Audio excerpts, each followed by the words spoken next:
Bonsoir et bienvenue dans votre émission quotidienne. Ce jour-là, avez-vous déjà croisé par hasard au bord d'un lac ou d'une piscine une sirène ou un triton? Si c'est le cas, vous ne rêviez pas. En Suisse, le mermaiding est une pratique, un sport qui fait de plus en plus d'adeptes. Et pour parler de cet engouement, je reçois ce soir Jessica Mag. Bonsoir. Bonsoir. Merci d'être avec nous sur le plateau. Vous pratiquez le mermaiding, vous l'enseignez aussi. Oui. Et vous avez amené avec vous votre queue de sirène. Nous allons en parler juste après la diffusion du reportage que nous avons fait avec vous le 22 juin 2022. Ce matin, nous avions rendez-vous avec la mythologie au bain des dames. Il avait le regard, elle avait l'allure. Il n'avait rien de créature maléfique, et pourtant... Pour certaines personnes, c'est des rêves de petite fille. Pour moi, c'est vraiment rentrer dans un monde fantastique. La sirène, c'est Jess, l'instructrice, et Damon, le triton assistant. Le couple pratique le mermaiding, un anglicisme pour mermaid, qui signifie sirène. Et pour les plus sportifs, c'est à la fois de la monopalme et de l'apnée. Plus on est capable de retenir son souffle, plus on est capable justement de faire un enchaînement de figures, de faire des danses aquatiques. Tous deux incarnent leur personnage. Lui s'est inventé une nouvelle histoire. Avant, il s'appelait Arash. Cet Iranien a fui son pays natal pour rejoindre la Grèce dans un bateau surchargé de migrants. L'eau pour moi représentait plutôt un monstre brutal qui pourrait vraiment tuer des centaines de personnes. Réfugié, il va trouver sa terre d'accueil, en Suisse, sa nouvelle identité, Damon, et sa sirène. Ensemble, ils vont enseigner cette discipline qui réunit de plus en plus d'adeptes. 22 écoles en Suisse accueillent ces ondines. Un côté assez sauvage, mystérieux et en même temps très relié aux éléments naturels.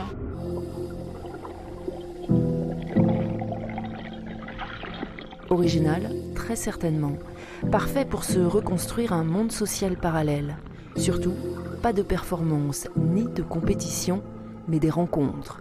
Le Swiss Merlampics aura lieu en septembre avec 80 créatures fantastiques.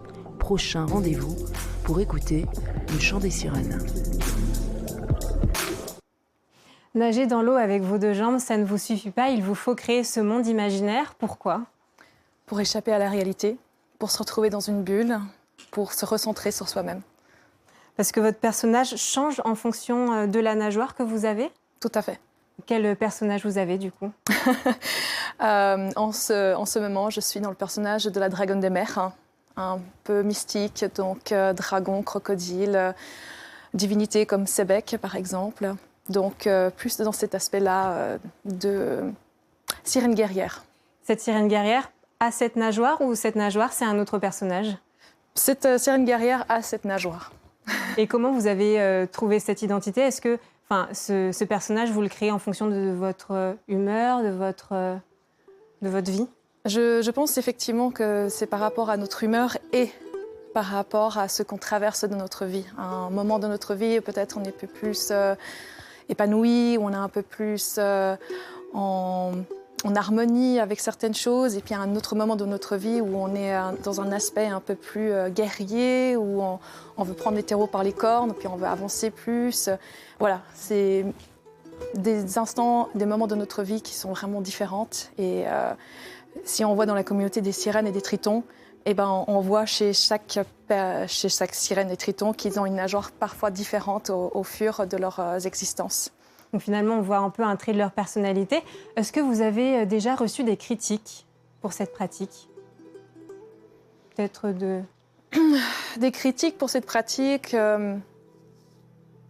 oui, dans le sens c'est enfantin, c'est trop perché, il faut arrêter d'être un enfant.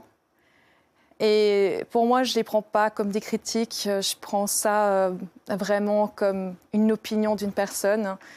Et pour moi, c'est un jugement, en fait. Donc, libre à elle d'avoir son propre opinion.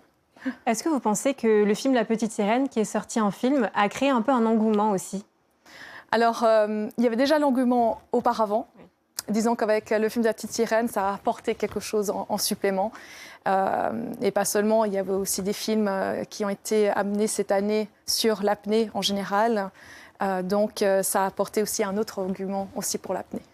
Et de quoi sont faits les costumes? Là, votre nageoire, de quoi elle est faite? Alors celle-ci, elle est faite entièrement de silicone. Et il y a des costumes qui sont faits en néoprène, d'autres en tissu de maillot de bain, d'autres en latex. Après, on ne préconise pas trop le latex, mais majoritairement, c'est en tissu ou en silicone. Elle pèse combien? Celle-ci, elle pèse 17 kg. C'est difficile, du coup, à mettre et ensuite à nager avec? Alors, difficile à mettre, oui, parce qu'on doit mettre du lubrifiant de l'eau pour rentrer dedans. Et puis, une fois qu'elle est mise, après 5 ou 10 minutes, dépendant si on arrive à mettre aussi la sangle du chausson sur notre pied, eh ben, on arrive à aller dans l'eau et on nage librement. Et qui fabrique ce genre de nageoire? Alors, c'est des créateurs qui sont dans le monde entier. Il y a des créateurs en Allemagne, en France, en Italie. Celle-ci, elle vient de Floride, d'un créateur de Floride, par exemple. Alors, on l'a vu dans le reportage, le mermaid, ce n'est pas uniquement nager avec un costume. Les sirènes sont des athlètes et des apnéistes, vous l'avez dit. C'est d'ailleurs un sport reconnu depuis 2019. Comment vous travaillez votre apnée? Alors, comment je travaille mon apnée? Avec des exercices, justement, des respirations, de stretching, en allant à la piscine toutes les semaines pour entraîner le souffle, la méditation, aussi un peu de fitness à côté pour le cardio. Donc, c'est un entraînement de chaque semaine, en fait.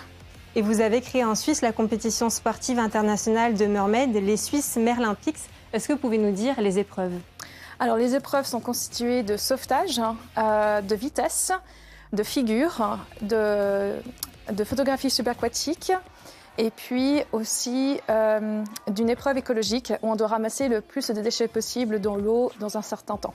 C'est accessible à tous? C'est accessible à partir de 8 ans. D'accord. Et en tant que sirène, la protection maritime, elle est importante pour votre communauté. L'un des enjeux du concours est d'être plus conscient de l'impact environnemental. Comment, en quelques mots? En quelques mots, en tant que sirène et triton, on a un impact, une influence et on doit pouvoir aussi, en quelque sorte, amener une certaine sensibilisation au public à travers notre personnage et à travers notre façon de vivre. Merci beaucoup Jessica Mack d'avoir été notre invitée sur ce plateau et tout de suite retrouver votre tranche d'information quotidienne ici 19-20.